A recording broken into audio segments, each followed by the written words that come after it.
നമുക്ക് വയനാട്ടിലേക്ക് ഒന്ന് പോകണം. അവിടെ പനമരം നെല്ലിയമ്പം ജനവാസ മേഖലയിൽ ഇറങ്ങിയ കാട്ടാനക്കൂട്ടത്തെ തുരത്താനുള്ള ദൗത്യം നിർണായക ഘട്ടത്തിലെത്തി നിൽക്കുന്നു. ചോയിക്കൊല്ലി 10 ഏക്കർ കൃഷിയിടത്തിലാണ് കാട്ടാനക്കൂട്ടം തമ്പടിച്ചിരിക്കുന്നത്. പടക്കം പൊട്ടിച്ച ആനയെ തുരത്താനാണ് ശ്രമം.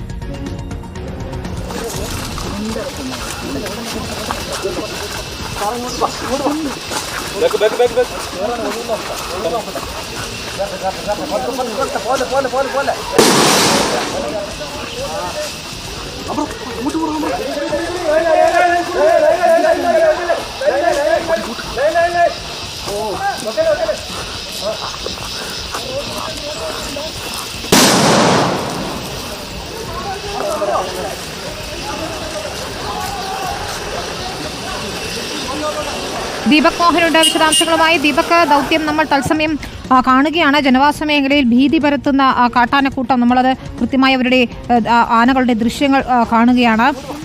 ഇപ്പോൾ കാട് കയറുന്നുണ്ടോ? പടക്കം പൊട്ടിച്ചത് കൊണ്ട് ഗുണമുണ്ടോ?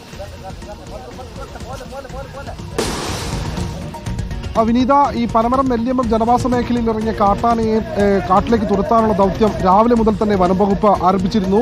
നെല്ലിയമ്പത്തിന് അടുത്തുള്ള 10 ഏക്കർ ചോയിക്കൊല്ലിയിലാണ് കാട്ടാനയുടെ സാന്നിധ്യം ആദ്യം വനംവകുപ്പ് കണ്ടെത്തിയത്. അവിടെ നിന്ന് കാട്ടാനയെ പടക്കം പൊട്ടിച്ച് വയലിലൂടെ പുഞ്ചവയലിനടുത്തുള്ള പ്രധാന റോഡിലൂടെയാണ് ഈ 3 കാട്ടാനകളും പോയത്. ഈ സമീപത്തെ കാപ്പിത്തോട്ടത്തിലൂടെയൊക്കെ കാട്ടാനകൾ പോയതിൻ്റെ ദൃശ്യങ്ങൾ കാണാം. ഈ കാട്ടാന പോയതിൻ്റെ കാൽച്ചുവട്ടുള്ള പാടുകളൊക്കെയാണ് ഈ മേഖലയിൽ.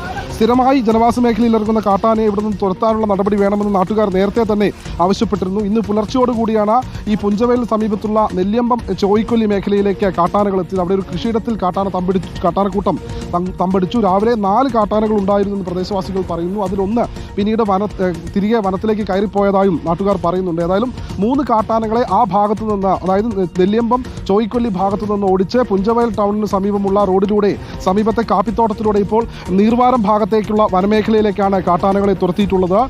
ഈ ഗണപതി ക്ഷേത്രത്തിന് സമീപമുള്ള കാപ്പിത്തോട്ടത്തിന് സമീപത്തിലൂടെ കാട്ടാനകൾ ആ ഭാഗത്തേക്ക് പോയിട്ടുണ്ട്. ഒപ്പം വനംവകുപ്പ് ജീവനക്കാരും ആ മേഖലയിലേക്ക് എത്തിയിട്ടുണ്ട്. വനംവകുപ്പ് ജീവനക്കാർ ആനയെ ഇരുട്ടുന്നതിന് മുൻപ് തന്നെ കാട്ടാനകളെ വനത്തിലേക്ക് തുരത്താനുള്ള ശ്രമമാണ് നടത്തുന്നത്. ഇരുട്ട് വീണു കഴിഞ്ഞാൽ ദൗത്യം ദുഷ്കരമാകും എന്നത് വനംവകുപ്പിനെ സംബന്ധിച്ചിടത്തോളം വലിയൊരു പ്രതിസന്ധിയാണ്. പ്രദേശവാസികളായ ആളുകൾ നമ്മളോടൊപ്പം ചേരുന്നുണ്ട്.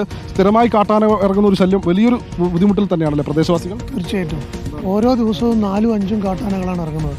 ഇവിടെ മുൻപ് കുറച്ച് ഫെൻസിങ് ഉണ്ടായിരുന്നു. ഇപ്പോൾ എന്തോ പുതിയൊരു ഫെൻസിങ് പാസ്സായതിൻ്റെ ഭാഗമായിട്ട് അത് ഫിക്സ് ചെയ്യുന്നതിന് വേണ്ടി പഴയ ഫെൻസിങ് മാറ്റി എന്നാണ് പറയുന്നത്. ഈ ഒരു സ്ഥലം മാത്രമൊന്നുമല്ല, ഈ ഒരു എന്താ പറയുക, നമ്മുടെ ഒരു നീർവാരം മുതൽ നടവേൽ വരെയുള്ള സ്ഥലങ്ങളിൽ ഏതാണ്ട് ഒരു 10-15ഓളം ഏരിയകളിൽ ദിവസവും 3-4 കാട്ടാനകൾ ഇറങ്ങുന്നൊരു സാഹചര്യമാണ്. പുഞ്ചവയൽ എന്ന് പറയുന്ന ഒരു പ്രദേശം എത്രയോ വർഷങ്ങളായി ദിവസവും കാട്ടാന ശല്യം കൊണ്ട് ബുദ്ധിമുട്ടുന്നൊരു ഏരിയയാണ്. അത് സാധാരണഗതിയിൽ മുൻപൊക്കെ 1-2 ആനകളാണ് ഇറങ്ങിയിരുന്നെങ്കിൽ ഇപ്പോൾ പട്ടി കുരയ്ക്കുമ്പോൾ നമുക്കറിയാം ഓരോ ആന വരുന്ന വഴിയും എത്ര ആനയാണെന്ന് പറയാൻ കഴിയില്ല. രാത്രിയൊന്നും പുറത്തിറങ്ങാൻ പറ്റാത്തൊരു സാഹചര്യം. രാത്രി എന്ന് വെച്ചാൽ രാത്രി 7:30 മണിയാകുമ്പോഴേക്കും തന്നെ ആന എത്തുന്നൊരു സാഹചര്യമാണ്. ഒരിക്കലും പുറത്തിറങ്ങാൻ വേണ്ടി കഴിയില്ല.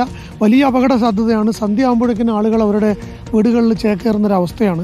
ദൂര സ്ഥലങ്ങളിലൊക്കെ ജോലിക്ക് പോയിട്ട് വരുന്ന ആളുകൾ അവരുടെ ജീവനെ ഭയന്നുകൊണ്ട് പോവുകയാണ്. രാത്രികാലങ്ങളിൽ ഓട്ടോറിക്ഷയോ മറ്റേതെങ്കിലും വാഹനങ്ങളോ വിളിച്ചാൽ അവർ വരാൻ തയ്യാറല്ല. യഥാർത്ഥത്തിൽ പനമരം ബീനാച്ചി ബത്തേരി റോഡിൻ്റെ ഏതാണ്ട് ഒരു 1-1.5 കിലോമീറ്റർ ലെഫ്റ്റ് മാറിയിട്ടുള്ളൊരു പ്രദേശമാണ് ഇതെല്ലാം.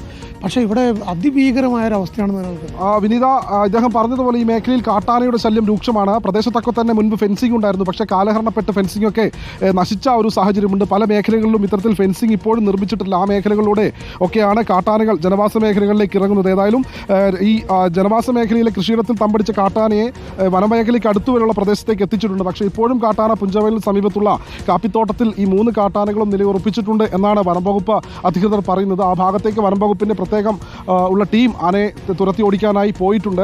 ഇത് സന്ധ്യ മയങ്ങുന്നതിന് മുൻപ്, ഞാൻ നേരത്തെ പറഞ്ഞതുപോലെ തന്നെ സന്ധ്യ മയങ്ങുന്നതിന് മുൻപ് തന്നെ കാട്ടാനയെ വനത്തിലേക്ക് തുരത്താനാണ് ഇപ്പോൾ വനംവകുപ്പ് ജീവനക്കാരുടെ ശ്രമം. ഇതുമായി ബന്ധപ്പെട്ട് നേരത്തെ പനമരം പഞ്ചായത്തിൻ്റെ ഭാഗത്തു നിന്നൊക്കെ ജാഗ്രതാ നിർദ്ദേശമുണ്ടായിരുന്നു.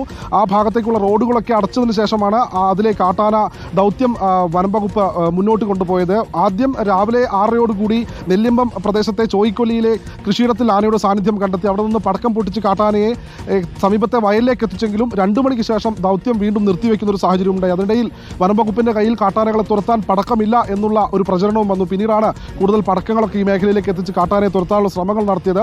മഴ മാറി നിൽക്കുന്നത് കൊണ്ട് തന്നെ ദൗത്യം എളുപ്പത്തിൽ തന്നെ വനംവകുപ്പിന് മുന്നോട്ട് കൊണ്ടുപോകാൻ കഴിഞ്ഞു. ഏതായാലും ഈ മേഖലയിൽ ജനവാസ മേഖലയ്ക്ക് അടുത്തുള്ള കൃഷിയിടത്തിൽ തന്നെയാണ് ഇപ്പോഴും ആന തമ്പടിച്ചിരിക്കുന്നത്. വിനീത, ശരി, ഏറെ ഭീതി പരത്തിക്കൊണ്ട് തന്നെയാണ് ആ കാട്ടാനക്കൂട്ടം അവിടെ തമ്പടിച്ചിരിക്കുന്നത്. പടക്കങ്ങളൊക്കെ പൊട്ടിച്ച് ആനയെ തുരത്താനുള്ള ശ്രമങ്ങളാണ് നടക്കുന്നത്. നമുക്ക് ആ ദൃശ്യങ്ങളൊന്നുകൂടി കാണാം.